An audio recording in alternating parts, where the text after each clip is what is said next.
You know the feeling, right? We've all been there. You're staring at that one thing on your to-do list, and the longer you look at it, the bigger and scarier it seems to get. It feels like this giant, impossible mountain. But here's a thought. What if the mountain isn't the real problem at all? I mean, it's a universal feeling, isn't it? Starting that big report, making a tough phone call, or heck, even just cracking open a textbook. That first little push, it feels absolutely monumental. So what is really going on here? Why is just getting started always the hardest part? Okay, so we tell ourselves we're procrastinating because the work is just too hard or too complicated. But what if that's not it at all? What if we've got it all wrong? The real battle, the thing we're actually fighting, it isn't the work. Nope, it's the start. That's the real boulder we're trying to push. So, if it's not the work, then what in the world is it? Well, there's actually a name for it, and it comes straight out of a physics class. The real enemy we're up against here is something called inertia. You might remember this from school, right? In physics, inertia is just an object's tendency to keep doing what it's already doing. If it's sitting still, it wants to stay sitting still. And for us, it's pretty much the exact same thing. It's our brain's resistance to change, that deep-seated desire to stay in not doing mode. And that feeling, that resistance, that's probably the biggest thing holding us back from success. But here's the crazy part, and Keith Ellis points this out perfectly. Even though inertia feels like this massive, unbeatable wall, it's actually the easiest thing to overcome. Isn't that wild? You don't need some complex 10-step plan to beat it. The solution is so simple, it's almost deceptive. All you have to do is act. And look, even Einstein chimed in on this one. He said, nothing happens until something moves. Now, he was talking about the universe, but he might as well have been talking about your life or my life. All our big plans, our goals, our dreams, they're just sitting there, completely still, doing nothing until we apply that first tiny little bit of force, until we make a move. Okay, so let's put it all together. If the real enemy is inertia, and the secret weapon is just to move, then the cure for procrastination becomes crystal clear, right? It's not about waiting for motivation to strike. It's not about having the perfect plan. The cure is just to start. And you know what? This is the best part. This is the really freeing part. The size of that first step, it totally doesn't matter. You are not trying to climb the whole mountain today. Just write one line, make one call, send one single email. You know what? Just opening the file on your computer, that's a win.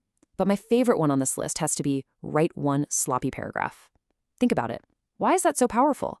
Because tomorrow, it is 1,000,000 times easier to fix a sloppy paragraph than it is to stare at a completely blank page. But when you break inertia, something else happens. It's not just about stopping a negative force. That one tiny action, it unlocks something incredible. It unleashes inertia's powerful positive twin, momentum. Yeah, it's that other law of physics from school, right? A body in motion tends to stay in motion. Well, guess what? So do you. That first little action creates a tiny bit of forward movement, and that makes the second action easier, and the third even easier than that. And all of a sudden, you're not pushing a giant boulder uphill anymore. You're just rolling. And the difference between these two states, I mean, it is night and day. Inertia feels heavy, static, overwhelming. It's that awful feeling of being completely stuck in the mud. Momentum, though? That's the total opposite. That's flow. That's feeling empowered. It's forward motion. That task that seemed impossible a minute ago, suddenly it feels doable. It's a complete shift in your energy. And this isn't just some abstract idea. Think about Scott Adams, the guy who created Dilbert. He didn't just wake up one day and say, I'm going to create a world-famous comic strip. No way. He got there by doing small things consistently every single day. Those little actions kept him moving forward. And that consistency, that's what builds momentum. Okay, so this isn't just about feeling good inside, about feeling like you're making progress. Overcoming inertia has real, tangible consequences. Because, let's be honest, the world doesn't care about your good intentions. It rewards action. Let me tell you a quick story to illustrate this. Picture this. You're in an audience at some big conference. The speaker on stage holds up their book, and you see a $10 bill sticking out of it like a bookmark. And they ask the whole room a really simple question. Who wants this? So what do you think happens? Instantly, hands go flying up all over the room. Of course, everyone wants it. But then, nothing happens. Everybody just sits there. The room is full of people who want it, but nobody's doing anything. They're all stuck in their seats, paralyzed by inertia. Until one person gets it, they understand the real game.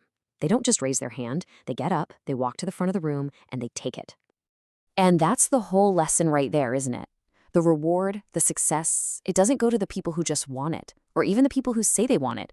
It goes to the person who breaks inertia and takes action. Success isn't about raising your hand. It's about moving your feet. I love this quote from Harry Lorraine. It just nails it. Positive thoughts must become positive actions to accomplish anything worthwhile. Think about that. Having a positive thought is great, it's a start. But if you don't do anything with it, it's completely powerless. It's the exact same thing as raising your hand but staying glued to your chair. To do anything that actually matters, you've got to turn those thoughts into action. And this all leads to the biggest, most important shift of all. It's not just about changing a habit, it's about changing your identity. It's about going from being a dreamer to being a doer. You know, one of the biggest reasons we get stuck in that inertia trap is perfectionism. We're afraid of not doing it perfectly.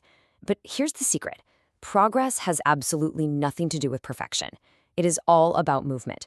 Every messy attempt, every sloppy paragraph you write, that is a step forward. That's you getting stronger and getting ready for the next step. I heard this story about the advice former Governor Mario Cuomo got from his mother, and it just cuts through all the clutter. We love to overthink things and build these super complicated plans, right? But she boiled it down to two simple things. First, figure out what you want to do. Second, do it. Man, what if it's really that simple? So let's just make a pact to stop waiting. Because the perfect time to start, it's never going to show up. That perfect mood where you feel totally ready to tackle the hard stuff, it doesn't exist. A perfect plan? Nope, that's a myth too. These are all just really convincing excuses our brains make up to keep us cozy and safe in that state of inertia. The only thing we actually have is right now. Because when it comes right down to it, the future isn't built by people who just talk about what they're gonna do someday. It's built by the doers. It's built by the people who actually get up out of their seat when everyone else is just raising their hand. It's built by the people who start. So I want to leave you with this one question. Just for a second, forget about the giant mountain. What is your one step? Your one tiny, almost laughably small step that you can take right now to break that inertia and just get moving? Because the second you take that step, everything changes.